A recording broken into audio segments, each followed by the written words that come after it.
Bodhgaya, the one who, for 2,500 years, people have considered to be the savior, the liberator, the conqueror of suffering, meditated here, struggled through the battle against himself, and triumphed. Here, after having found the path of life beyond all births and all deaths, Gautama the Buddha decided to set the wheel of the doctrine into motion and to give man the teaching of the noble truths which embodies the true vision of what is, and also to teach about the path that leads from darkness to light, from illusion to truth, from death to eternity. His message: everything is ephemeral, ceaselessly changing, and nothing, nobody, nor you nor I have an identity that is autonomous or permanent. Here, beneath a tree like this one, the noble prince who had given up the throne and who had become a monk to free himself and to free other beings from all pain and suffering. Here, Gautama, the Muni, the ascetic from the Sakya family, on the morning that followed a night that will be blessed forever, became Buddha, the enlightened one, the awakened one, the perfect one.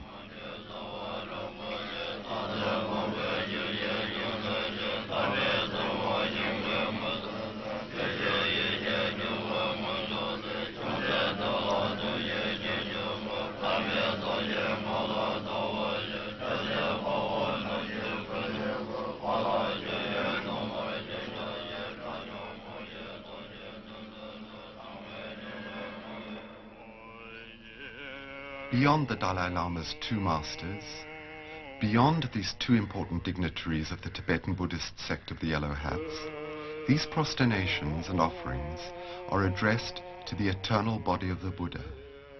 They are symbols of the only true offering, that of oneself.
After 2,500 years of fervent faith, will people still prostrate themselves for much longer before the three Buddhist refuges?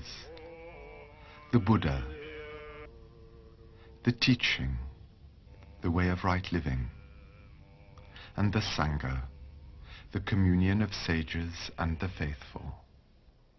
Not far from Bodhgaya is Vulture's Peak at Rajgir, the important high place for Mahayana Buddhists. For they say that Buddha lived on this mountain for 15 years and gave the teaching of one of the most well-known and important sacred texts of mankind, the Prajnaparamita, the perfection of wisdom, the beyond wisdom. Here, the Buddha gave the great secret to the world. Everything, all beings, all incidents, everything that happens, whether marvelous or frightful, is as real as a mirage appearing and disappearing on the infinite, eternal screen of emptiness, shunyata. For centuries in the past, the Buddhism practiced in Ceylon and Burma, and Mahayana, practiced in Tibet, China, and Japan, turned their backs on each other, criticizing and accusing each other of heresy. Nalanda, where the ruins retain so well the memories of the great era when thousands of monks meditated or studied in its temples and in its cells, Nalanda, the famous university, and from here its teachings spread. Today, in Asia also, the time is ripe for ecumenism. Buddhists from the north and south, from everywhere, come together in the attempt to understand each other in the name of the guide they all share, the Buddha Gautama, the Lord of Compassion. Buddhism was born in India but completely disappeared. But a few kilometers away from the ruins of Nalanda, at the very place where their Buddhist ancestors walked 1,000 years ago, some Indians have built a new university where monks from the world over come to study the ancient holy scriptures. If Pali is the language that was used to write down the Hinayana texts, Sanskrit was used by the Mahayanists, and the works of the Tibetan canon were translated centuries ago from Sanskrit into Tibetan, either by Indians invited to Tibet or by Tibetans who went to India.